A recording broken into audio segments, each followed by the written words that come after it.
I haven't had my period in 2 months, and my mom assumes I must be pregnant, so she marches me off to see a doctor. Of all people, the doctor on duty turns out to be my ex, the one I dumped 2 months ago. His face betrays nothing. His voice icy as he says, "Lie on the exam table. Lift your shirt and pull your pants down." When I don't follow his instructions quickly enough, he impatiently pulls my pants down himself. But once the curtain is drawn, he takes off his glasses and hovers over me. We didn't even go all the way. So, why haven't you had your period in 2 months? I didn't expect to run into my ex when I was at my absolute lowest. When I was in the lobby earlier, I saw my attending physician's name on the screen, Patrick Hayes. And for a moment, my mind completely shut down. No way. This couldn't be happening. Still, I tried to reassure myself. In a city this big, it wasn't unusual to run into a doctor with the same name. But the moment we locked eyes in the exam room, my heart sank. Neat and unassuming, Patrick wore a white coat that made patients trust him instantly. He was the head of OB/GYN at one of the city's top hospitals. So, who else could he be but my ex? Valerie Carter, right? What seems to be the problem? He asked in a businesslike tone, his slender fingers curling around a pen. Perfect. We had been broken up for barely 2 months, and he could already act like he didn't know me. He was truly ruthless. Granted, what I had said when we broke up had been way crueler than anything he was doing now. My exact words had been,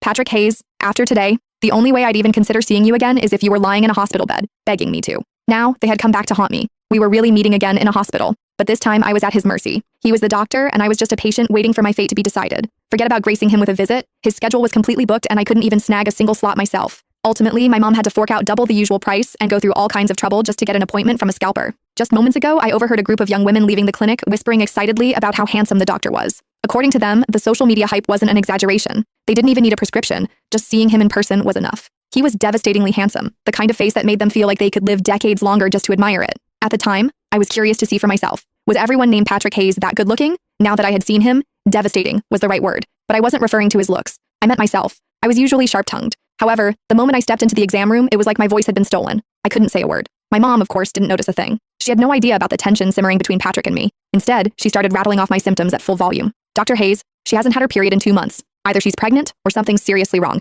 You have to check her thoroughly, please." At this level of awkwardness, I wish the floor would just swallow me whole. "All right, ma'am, we'll take it one step at a time," Patrick replied. With patience, he was genuinely kind, calm, and reassuring. His words immediately put my mom at ease. Then, Patrick lowered his head to scribble in my chart. I clearly saw him write, "Possible pregnancy. Period delayed. No break between relationships and already pregnant with someone else's child." Hold on, was that even a proper medical note? A beat later, he asked, "Do you have a boyfriend?" It was a standard gynecology question. Anytime a patient had period problems, the doctor would ask about it, but before I could speak, my mom jumped in. "Yes, she does, and they're doing great. They're absolutely smitten with each other." "Have you taken a pregnancy test?" Patrick asked again. "Not yet," my mom answered immediately. "The moment I realized her period was late, I rushed her here. Appointments these days are nearly impossible to get." "I see." At first glance, Patrick still looked completely calm, but I had already sensed trouble. I could see his grip on the ballpoint pen tighten